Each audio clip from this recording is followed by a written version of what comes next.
Bonjour tout le monde, j'espère que vous allez bien. Je suis Mariam Kamaté et c'est avec une immense joie que je vous présenterai cette nouvelle vidéo.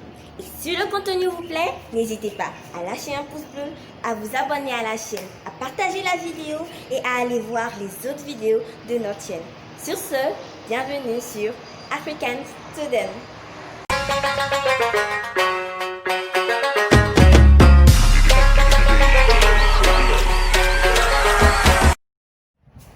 Bon nombre de jeunes étudiants africains nourrissent l'idée, le rêve, le désir, l'espoir d'aller continuer les études à l'étranger, pensant pour la plupart obtenir une meilleure formation, des diplômes supérieurs à ceux qu'ils auraient pu avoir dans leur pays, de meilleures conditions de travail. Mais lorsque ce rêve de mon chéri finit par devenir une réalité, cette réalité révèle bien des faces.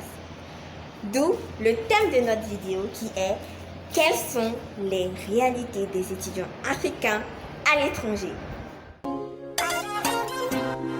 Sur ce, dans cette vidéo, nous vous parlerons des difficultés que peuvent avoir les jeunes étudiants africains à l'étranger.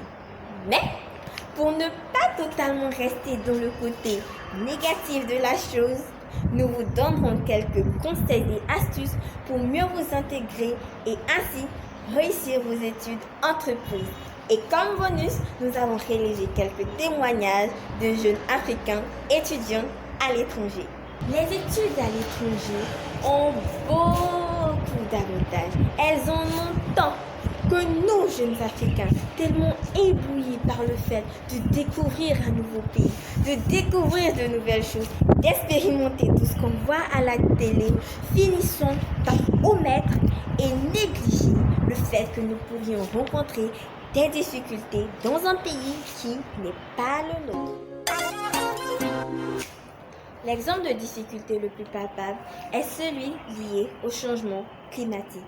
Beaucoup de jeunes Africains sont habitués aux températures chaudes de nos pays africains.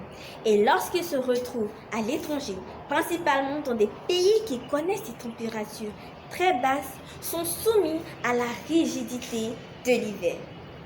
Il y a aussi le décalage horaire qui est cause de bouleversements dans les habitudes. Il y a le changement de monnaie parce qu'il n'est pas très évident de se retrouver dans un pays qui utilise la même monnaie que le nôtre.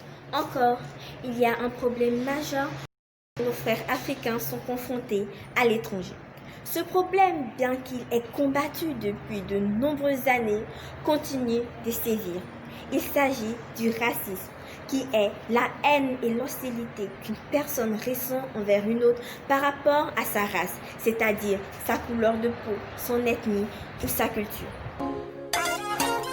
Comme premier conseil, nous vous suggérons de faire des recherches sur la filière, le domaine, l'école, l'université, la ville et le pays dans lequel vous irez faire vos études.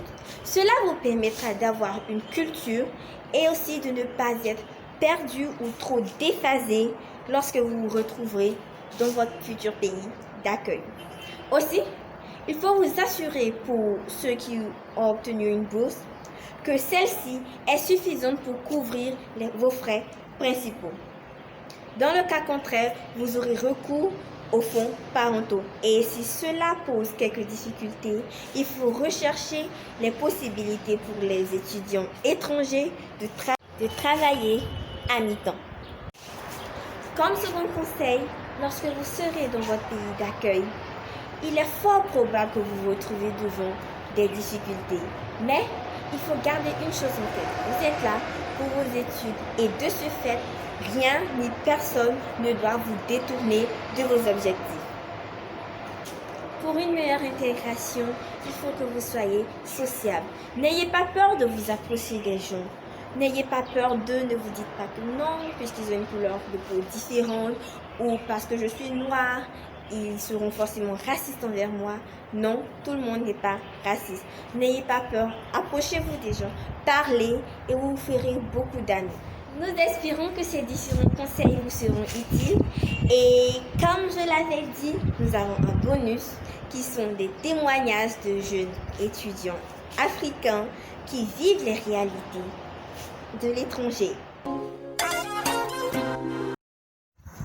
Je suis d'origine ivoirienne et j'étudie au Canada.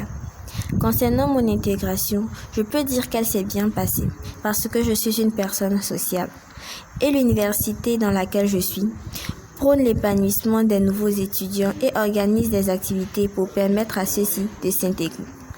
Par rapport au racisme, par la grâce de Dieu, je n'en ai jamais été victime. Mais j'entends les gens en parler. Les Canadiens sont cool. Au niveau climatique, c'était compliqué parce qu'ici, il y a 4 saisons. Je suis arrivée en automne, qui est un peu comme la saison des pluies en Côte d'Ivoire, sauf qu'il fait plus froid. Il y a beaucoup de vent et dans la zone où je suis, le vent va souvent jusqu'à 40 km/h. Il y a aussi des ouragans qui sont vraiment effrayants. En hiver, il y a le verglas qui cause beaucoup d'accidents. La neige au début, c'est intéressant, mais après, on se rend compte que c'est très salissant et c'est difficile de marcher. En été, il fait vraiment chaud. J'ai l'impression que c'est dans les deux extrêmes. Quand il fait froid, il fait très froid. Et quand il fait chaud, il fait vraiment chaud. En été, les températures vont jusqu'à 31 degrés. C'est un peu difficile de s'adapter, mais après avoir vécu les premières semaines, on finit par s'habituer au climat. Concernant la nourriture, c'est un peu compliqué d'avoir ce qu'on trouve au pays. Je n'apprécie pas trop les mets canadiens. Avec la monnaie au début, je me perdais, donc je me refusais beaucoup de choses. Ici, les étudiants internationaux cherchent des emplois pour avoir un revenu et aussi leur permettre de faire des dépenses. Ça aide à être indépendant.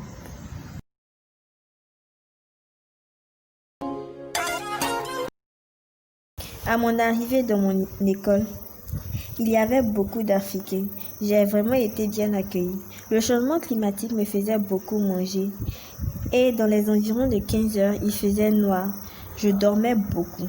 Le logement n'est pas adapté à tout le monde, mais j'ai réussi à y trouver mon aise. Les cours se passaient bien. Moi particulièrement, je n'ai pas fait de petits jobs. Mais je sais que les étudiants africains qui travaillent beaucoup. Et étaient guettés par la police car ce n'était pas encore permis pour les étrangers de travailler en Russie. En conclusion, nous retenons que les études à l'étranger sont synonymes de beaucoup de changements et de bouleversements. Mais, nous le savons, rien n'est facile sur cette terre et nous sommes les seuls maîtres de notre destin. J'espère sincèrement que cette vidéo vous aura plu et on se dit au revoir pour une prochaine vidéo.